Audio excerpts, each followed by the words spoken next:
At precisely 3:17 a.m., she assumed I was lost in sleep.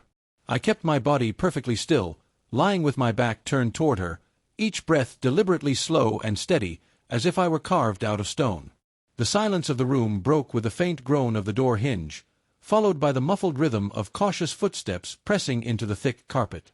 Then came the soft sound of shoes being slipped off, the kind of quiet, practiced removal you'd expect from a teenager sneaking in after curfew. But this wasn't innocence. A faint, lingering scent clung to her, an unfamiliar cologne, sharp and alien, drifting like an uninvited witness. She moved with the kind of restraint that only comes from guilt, convinced the cover of night could mask what her conscience could not. Yet I was wide awake. I had been for hours. In truth, I had been awake for weeks, watching, collecting pieces of her unraveling stories. Every sudden change of schedule, every flimsy excuse, every half-hearted explanation had gathered inside me, stacking one atop another until they formed a fortress of certainty. When she finally slid into bed, her weight pressed into the mattress with the ease of repetition. A small, almost satisfied sigh escaped her lips, the sound of someone returning not from obligation, but from indulgence. In that instant, the entire puzzle clicked into place. It wasn't just the betrayal itself that stung, it was the realization that she felt no shame. She believed silence equaled ignorance, that my stillness was blindness, that I remained the naive fool she could continue to deceive. But I already had the truth. Hidden receipts and bank charges tied to places she swore she had never visited. A second phone tucked away, like a weapon held for secrets. Even a hotel reservation secured under an alias she once used in the days when we were falling in love. The same tricks she once used to charm me had become her arsenal for betrayal. That was the wound that cut deepest. I didn't shout. I didn't demand answers. My rage never erupted into noise. Instead, I let silence speak, because silence can carve deeper wounds than any scream. While she claimed she was at some last-minute work function, I prepared my departure with quiet precision. My side of the closet was emptied. Clothes, shoes, even the wedding photo she insisted must always hang in the center was gone. My drawers cleared, the safe unlocked, my name erased from every lease and bill. Subscriptions cancelled. Threads of my presence cut cleanly away. And then I left the envelope. It rested neatly on her pillow, waiting like a judge ready to deliver its verdict.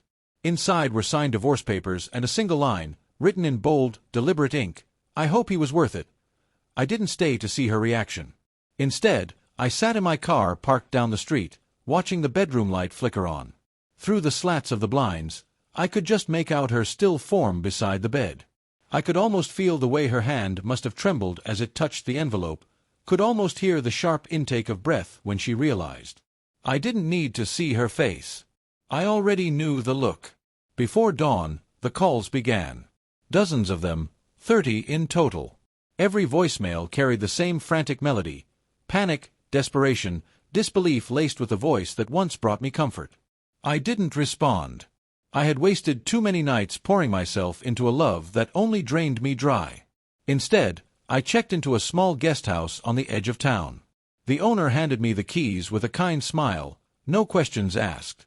That first morning, I awoke without suspicion pressing its weight onto my chest. I brewed coffee, sat by the window, and watched the sunrise spill its gold over a new day, a day no longer chained to lies. But freedom is never without ache. Walking away cuts both ways. That night, I broke down. I shouted into a pillow, cried until my chest burned, mourning not just the marriage but the part of myself that clung too long, waiting for her to change. And yet, beneath the grief, something strong and unshakable began to root itself inside me. I had chosen truth, and that decision, however painful, was worth every tear. 2 weeks passed with silence from me. Friends reached out, cautious and confused, whispering about my sudden disappearance. My aunt spread her own version of events, framing me as distant, cold, as if it was expected that I should have swallowed betrayal night after night. Then, one morning, I opened the cabin door, and there she stood.